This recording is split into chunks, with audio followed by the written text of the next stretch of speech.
মোহনার শয়তানি বুঝতে পেরে মোহনাকে উচিত শিক্ষা দিল শুভলক্ষ্মী। হ্যাঁ বন্ধুরা, এমনটাই দেখা যাবে। বিস্তারিত জানতে ভিডিওটিতে লাইক দিয়ে চ্যানেলটি সাবস্ক্রাইব করে দেখতে থাকো। গল্পের শুরুতেই দেখা যাবে নিজের ব্যাগটা খুলে, আর তখন কেশবের জামা কাপড়গুলো দেখে খুব কাঁদতে থাকে, আর সেবন্তীর কথাগুলো মনে করতে থাকে শুভ। তারপর বলতে থাকে, কেশব তুই তো অনেক ছোট বাবা, আমি জানি তুই আমার জন্য খুব কষ্ট পাচ্ছিস। আর তখন বলতে থাকে যে আমি তো তোর মা, যেই জন্য আমি বাড়ি ঘর সব কিছু ছেড়ে চলে আসতে বাধ্য হয়েছি, কিন্তু তোকে ছাড়া আমি কি করে থাকবো আমি? তোর জন্য যে আমার খুব কষ্ট হচ্ছে।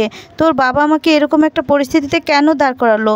তোর বাবা আগে কেন আমাকে সত্যিটা জানালো না? না হলে আজকে এই দিনটা দেখতে হতো না। আমাকে এই পরিস্থিতিতে আনলো কেন, পরিস্থিতিতে ফেললো? এই বলে কেশবের জামা কাপড়গুলো নিয়ে কাঁদতে থাকে। অন্যদিকে দেখা যাবে মোহনা, শুভ আর আদি রুমে আসে, আর রুমে এসে হাসতে থাকে।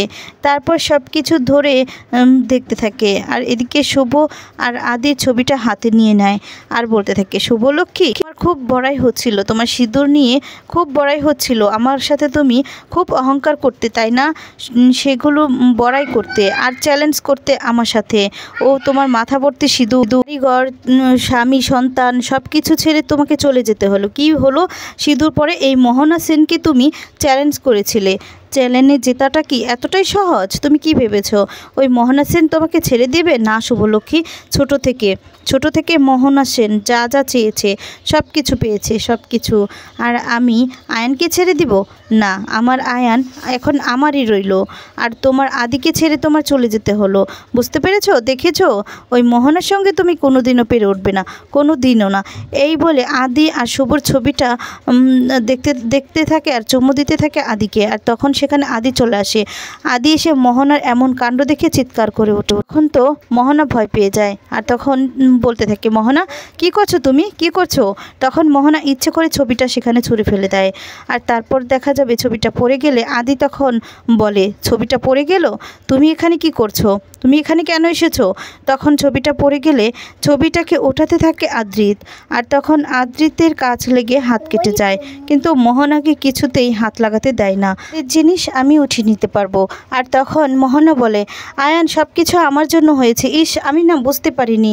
আর তখন বলে, আসলে তুমি এমনভাবে ডাক দিলে না যে ছবিটা হাত দিকে পড়েই গেল, আমারই ভুল। আর তখন আদি ছবিটাকে নিতে যায়, আর তখন সেই ছবিটাকে নিয়ে সেখানে সুন্দর করে রাখে।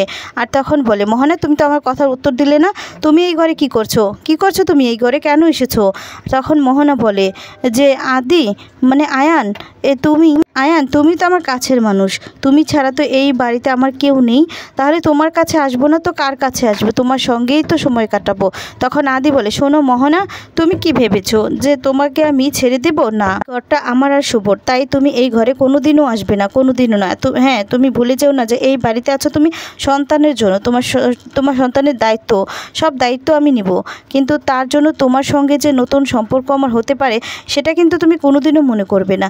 শুভ আজকে চলে গেছে, কিন্তু শুভকে আমি ফিরিয়ে আনবো, যেখান থেকেই হোক আমি ফিরিয়ে আনবো। এটা শুভলক্ষ্মী আর আমার বেডরুম, এই বেডরুমে তুমি আর কোনোদিনও পা রাখবে না, কোনোদিনও না। বুঝতে পেরেছো? এই যে জায়গাটা ভুলে যেও না মোহনা, তুমি কিন্তু এই জায়গায় কোনোদিনও আসতে পারবে না, কোনোদিনও না। এই ঘর থেকে এক্ষুনি বেরিয়ে যাও। এই বলে মোহনা আদিকে, তুমি আমার সাথে এরকমটা কেন করছো? তুমি আমার সঙ্গে এরকম ব্যবহার করলে আমার কি ভালো লাগে? তুমি কি আমাকে বলতে পারলে এই কথাটা? আমি তো তোমাকে ভালোবাসি না, আমি তো তোমার সন্তানের মা হতে চলেছি। আদি তখন বলে, শোনো মোহনা, তোমার এসব কথা না আমি অনেক শুনেছি, কিন্তু তোমাকে যেটা বলেছি সেটা তোমার কানে গিয়েছে তো? এই ঘর থেকে এক্ষুনি তুমি বেরিয়ে যাও।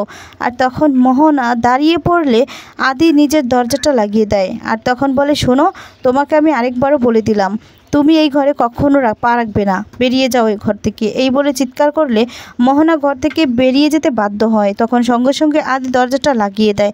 ওইদিকে তখন আদি বলে, শুভকে আমার খুঁজে বের করতে হবে, যে করেই হোক শুভকে আমার এক্ষুনি খুঁজতে যেতে হবে, খুঁজে আনতেই হবে। এই বলে আবারও আদি দরজাটা খুললে, আর তখন মোহনা দরজাটা বাহির থেকে দেখতে থাকে। আদি তখন সঙ্গে সঙ্গে ঘর থেকে চলে যায়। মোহনা এদিকে বলে, আয়ান তুমি আমার সঙ্গে এরকম ব্যবহার করলে, আমার সঙ্গে শুভলক্ষ্মীর তুলনা করলে, বলে, কিন্তু শুভ কোনোদিনও আমার মতো হতে পারবে না, আমি তোমাকে বলে দিলাম। শুভ কোনোদিনও একে তো কেশব খুব কাঁদতে থাকে। সেবন্তী তখন বলে যে শুভ, তুই এমন একটা পরিস্থিতিতে কেন ফেলে রেখে চলে গেলি? তো কাঁদতে কাঁদতে অসুস্থ হয়ে যাচ্ছে, এখন আমি কি করব আমি? তখন অনন্যা বলে যে মা, তুমি কিছু মনে করো না, শুভদি এমনি এমনি কি চলে গেছে, তোমার কারণেই তো কেশবকে রেখে চলে যেতে বাধ্য হয়েছে। আর তখন দেখা যাবে সেবন্তী বলে যে তুই আমাকে দোষারোপ করছিস, মানে কি আমাকে দায় করা খুব সহজ, তাই তো? আমি কি বলেছিলাম শুভকে চলে যেতে বলেছিলাম, এখন সব দোষ আমার, শুভ কেন চলে গেল? তখন ঋদ্ধি আর সুমিত আসে, এসে তখন বলে যে মা, আমরা শুভকে খুঁজতে যাচ্ছি। আর তখনই সেখানে আদি চলে আসে। আদি এসে তখন বলে, দাঁড়া তোরা, আমিও যাব। আর তখনই ঋদ্ধি বলে, না দাবাই, তোকে যেতে হবে না, তোকে এখানে সামলানোর মতো অনেক কিছু আছে, কিন্তু শুভদিকে আমাদেরকেই খুঁজতে হবে, আমরাই খুঁজতে যাব। তখন আদি বলে, আমি জানি আমার উপর তোরা সবাই রেগে আছিস, কিন্তু আমাকে শুভকে খোঁজাটা আমার দায়িত্ব, আমিও যাব শুভকে খুঁজতে, যে করি হোক শুভকে খুঁজে বের করব, চল।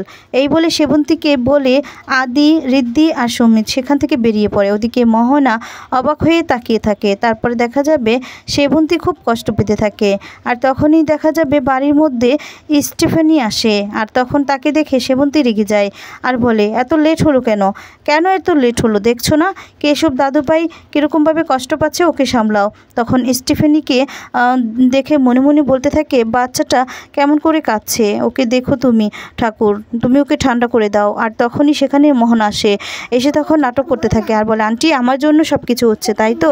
আমি না এসব দেখার জন্যই তো হয়েছে, আমি না মরে গেলেই ভালো হতো, মরে যেতেই চেয়েছিলাম। তখন সেবন্তী বলে, শোনো মোহনা, এসব কথা বলে না এখন আর কোনো লাভ হবে না, তোমার জায়গাটা দিতে গিয়েই এসব কিছু হয়েছে, তোমার মতো তুমি থাকো, প্লিজ এসব নিয়ে আর নাটক করো না।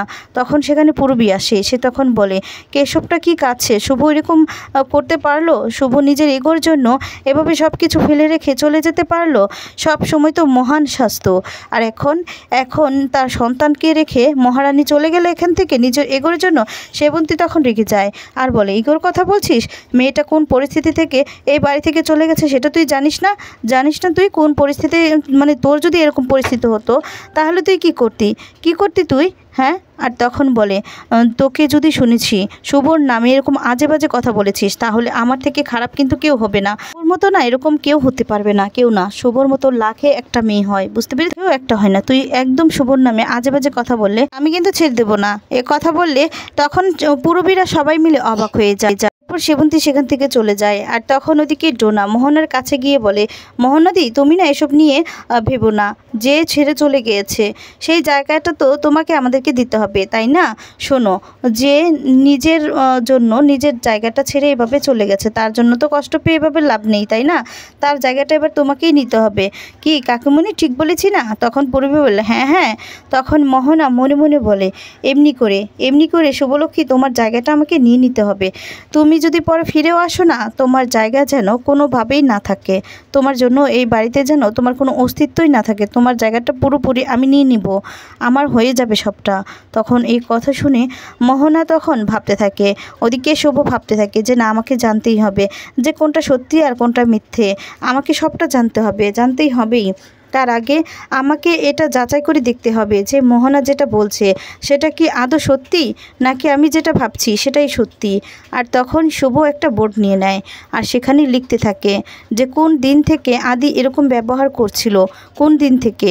আর তখনই শুভর মনে পড়ে যায় যে ঠাম্মি আর দাদু, তাদের বিবাহ বার্ষিকীর কথা।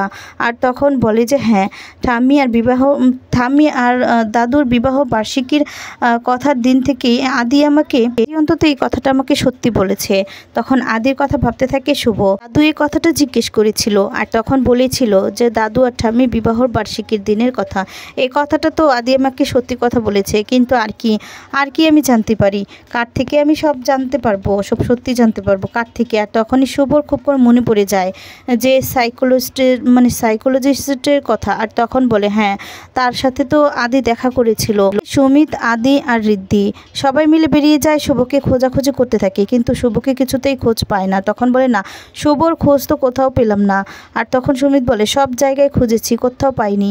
আর তখন বলে, এত তাড়াতাড়ি তো নদিয়াতে যাওয়া সম্ভব নয়। তখন সুমিত বলে, এয়ারপোর্টেও তো আমি খোঁজ নিয়েছি, শুভলক্ষ্মী রয় নামে কোনো রকম কোনো টিকিট কাটা হয়নি। ওদিকে দেখা যাবে শুভ বলে যে সাইকোলজিস্টের সাথে আমাকে বলতে হবে, আমি তো দেখেছি যে ওর সাথে কথা বলছিল, আমার সাথে যত তাড়াতাড়ি সম্ভব তার সাথে কথা বলতেই হবে। আর তখন তার সাথে কথা বললে হয়তো বা কিছু জানতে পারবো, সবটা জানতে হবে। আদি, তোমার উপর এখনও আমার সম্পূর্ণ বিশ্বাস আছে, ভরসা আছে, তোমাকে আমি অবিশ্বাস করছি না। নিশ্চয়ই তুমি কোনো চক্রে আটকে গিয়েছো, তোমাকে সেখান থেকে বের করে আনবো আমি আনবো। এই বলে শুভ সমস্তটা খোঁজাখুঁজি করা শুরু করে দেয়। তো বন্ধুরা, এবার কি তাহলে মোহনার চক্রান্ত ধরতে পারবে শুভ? তোমাদের কি মনে হয়? কমেন্টস করে তোমাদের মতামতগুলো জানিয়ে দাও। পরবর্তী আপডেট পেতে চ্যানেলটি সাবস্ক্রাইব করো।